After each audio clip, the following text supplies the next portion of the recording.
Children to the church presents. Let there be light. ಈ ಕಥೆ ನಿಜವಲ್ಲ, ಯಾರಿಗೂ ಸಂಬಂಧಿಸಿಲ್ಲ. ಆದ್ದರಿಂದ ದಯವಿಟ್ಟು ಇಲ್ಲಿ ತಮ್ಮ ನಟರನ್ನು ನಿರ್ವಹಿಸಿದ ಪಾತ್ರಗಳನ್ನು ಲೆಕ್ಕಿಸಬೇಡಿ. ಈ ವಿಡಿಯೋವನ್ನು ಆನಂದಿಸಲು, ಕಲಿಯಲು ಮತ್ತು ಉತ್ತಮವಾಗಿ ಬದುಕಲು ಮಾಡಲಾಗಿದೆ. ಸುಹಾಸ, ನನ್ನ ಜೊತೆ ಬಾ. ಅರೆ ಅಭೀಸ್, ಹೇಗಿದ್ದೀಯಾ? ನಾನು ಯಂಗೆ ಇರಲಿ, ನೀನು ಈಗ ನನ್ನ ಜೊತೆ ಬಾ. ಅರೆ ಅರೆ ಶಾಂತಿ, ನೀನು ಯಾಕೆ ಇಷ್ಟೊಂದು ಕೋಪಗೊಂಡಿದ್ದೀಯಾ? ಸಂದೇಶು ನೋಡು, ಅವನು ನನಗೆ ನಾನು ಸುಳ್ಳುಗಾರ ಎಂದು ಹೇಳಿದನು. ಈಗ ನೀನು ನನ್ನ ಜೊತೆ ಬಂದು ಎಲ್ಲಾ ಸತ್ಯವನ್ನು ಹೇಳು. ಸತ್ಯನಾ? ಯಾವ ಸತ್ಯ? ಅವನು ನಿನಗೆ ಹೇಳಿದ್ದನಲ್ಲವೇ ನಾನು ಮತ್ತು ಅವನು ಜಗಳವಾಡಿದೆವೆ ಅಂತ. ಈಗ ನನ್ನ ಜೊತೆ ಬಂದು ಅವನ ಮುಂದೆ ಇದನ್ನು ಹೇಳು. ಆಗ ಎಲ್ಲರಿಗೂ ಸುಳ್ಳುಗಾರ ಯಾರು ಅಂತ ಗೊತ್ತಾಗುತ್ತೆ. ಅವನು ನನಗೆ ಹಾಗೆ ಏನೂ ಹೇಳಲಿಲ್ಲ. ಅವನು ಹೇಳಿದ್ದು ಮೊಬೈಲ್ ಗೇಮಿಂಗ್ ತುಂಬಾ ಅಡಿಕ್ಟೆಡ್ ಆಗಿದ್ದರೆ ಅದು ಒಳ್ಳೆಯದಲ್ಲ ಅಂತ. ಅವನು ನನ್ನನ್ನು ಕೂಡ ಗದರಿಸಿದನು, ಹೆಚ್ಚು ಮೊಬೈಲ್ ಗೇಮಿಂಗ್ ಆಡಬೇಡ ಅಂತ. ಜಗಳದರ ಬಗ್ಗೆ ಈಗ ನನಗೆ ತಿಳಿಯುತ್ತಿದೆ. ಹಾಗಾದರೆ ಬೆನ್ನು ನನಗೆ ನಾನು ಸಂದೇಶು ಜೊತೆ ಜಗಳವಾಡಿದ್ದೆ ಅಂತ ಹೇಳಿದ್ದೇಕೆ ಹೇಳು. ನೋಡಿ ಅಭೀಸ್, ಬೆನ್ನು ತುಂಬಾ ಚಿಕ್ಕವನು, ಅವನಿಗೆ ಜಗಳ ಮತ್ತು ವಾದದ ನಡುವಿನ ವ್ಯತ್ಯಾಸ ಅರ್ಥವಾಗುವುದಿಲ್ಲ. ಈಗ ತಪ್ಪು ನಿನ್ನದೇ, ಯಾಕೆಂದರೆ ಸತ್ಯ ತಿಳಿಯದೆ ನೀನು ಹೋಗಿ ಸಂದೇಶು ಜೊತೆ ಜಗಳವಾಡಿದೆ. ಅರೆ ನಾನು ಇದು ಏನು ಮಾಡಿದೆ? ಈಗ ಹೋಗಿ ಅಲೆಕ್ಸ್ ನನ್ನು ಭೇಟಿಯಾಗು. ಅವನು ಸಂದೇಶುನ ಒಳ್ಳೆಯ ಸ್ನೇಹಿತ, ಅವನಿಗೆ ಪರಿಹಾರ ಸಿಗಬಹುದು.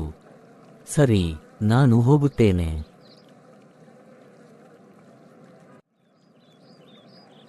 ಪ್ರಸನ್ನು, ನಾನು ನಿನ್ನನ್ನು ಒಂದು ವಿಷಯ ಕೇಳಬೇಕು. ನೀವು ಏನು ಕೇಳಲು ಬಯಸುತ್ತೀರಿ? ಸರಿ, ಕೇಳಿ. ನಾನು ಯೋಚಿಸುತ್ತಿದ್ದೆ, ಇತ್ತೀಚಿನ ದಿನಗಳಲ್ಲಿ ಎಲ್ಲರೂ ದೇವರಲ್ಲಿ ನಂಬಿಕೆಯನ್ನು ಏಕೆ ಕಳೆದುಕೊಳ್ಳುತ್ತಾರೆ? ಸ್ಟಾಲಿಂಗು, ಹಾಗಲ್ಲ, ಎಲ್ಲರಿಗೂ ದೇವರ ಮೇಲೆ ನಂಬಿಕೆ ಇದೆ, ಆದರೆ ಎಲ್ಲರೂ ದೇವರ ಭಯವನ್ನು ಮರೆತಿದ್ದಾರೆ. ಹೌದು, ನೀನು ಹೇಳಿದ್ದು ನಿಜ ಪ್ರಸನ್ನು. ಬೈಬಲ್ ಸ್ಪಷ್ಟವಾಗಿ ಹೇಳುತ್ತದೆ, ಭಯ ಪ್ಲಸ್ ಭಕ್ತಿ ಬೇಕು ಸ್ಟಾಲಿಂಗು. ಭಯ ಪ್ಲಸ್ ಭಕ್ತಿ ಎಂದರೆ? ನೋಡು, ನಾವು ನಮ್ಮ ಪೂರ್ಣ ಮನಸ್ಸಿನಿಂದ ದೇವರನ್ನು ಸ್ತುತಿಸುತ್ತಿದ್ದರೆ ಅದು ಭಕ್ತಿ, ಮತ್ತು ದೇವರ ಕೋಪದಿಂದಾಗಿ ನಾವು ಕೆಟ್ಟ ಕೆಲಸಗಳನ್ನು ಮಾಡುವುದನ್ನು ನಿಲ್ಲಿಸಿದರೆ ಅದು ಭಯ. ಪ್ರಸನ್ನು, ನಿನ್ನ ಭಯವೇನು? ನನ್ನ ಭಯನ? ಹೌದು, ಹೇಳು. ನಾನು ದೇವರನ್ನು ಕಳೆದುಕೊಂಡರೆ ನಾನು ಯಾವುದಕ್ಕಾಗಿ ಬದುಕಲಿ? ಹಣಕ್ಕಾಗಿನ, ಮನೆಗಾಗಿನ, ಆಸ್ತಿಗಾಗಿನ, ಯಾವುದಕ್ಕಾಗಿ ಬದುಕಲಿ? ದೇವರು ನನ್ನೊಂದಿಗಿದ್ದರೆ ನನ್ನ ಬಳಿ ಎಲ್ಲವೂ ಇದೆ, ಆದರೆ ದೇವರು ನನ್ನೊಂದಿಗಿಲ್ಲದಿದ್ದರೆ ಎಲ್ಲ ಇದ್ದರೂ ನನ್ನೊಂದಿಗೆ ಏನೂ ಇಲ್ಲ. ಎಲ್ಲ ಇದ್ದರೂ ಏನೂ ಇಲ್ಲ ಅಂದರೆ ಏನು? ಬೈಬಲ್ನಲ್ಲಿ ಡೇವಿಡ್ ಎಂಬ ಹೆಸರಿನ ವ್ಯಕ್ತಿ ಇದ್ದನು. ಅವನು ರಾಜನಾಗಿದ್ದನು, ಅವನಿಗೆ ಎಲ್ಲವೂ ಇತ್ತು. ಆಗಲೂ ಅವನು ದಿನಕ್ಕೆ 7 ಬಾರಿ ದೇವರನ್ನು ಪ್ರಾರ್ಥಿಸುತ್ತಿದ್ದನು, ಮತ್ತು ಅವನು ದೇವರಿಗಾಗಿ ಮನೆ ಕಟ್ಟಬೇಕೆಂದು ಯೋಚಿಸುತ್ತಿದ್ದನು.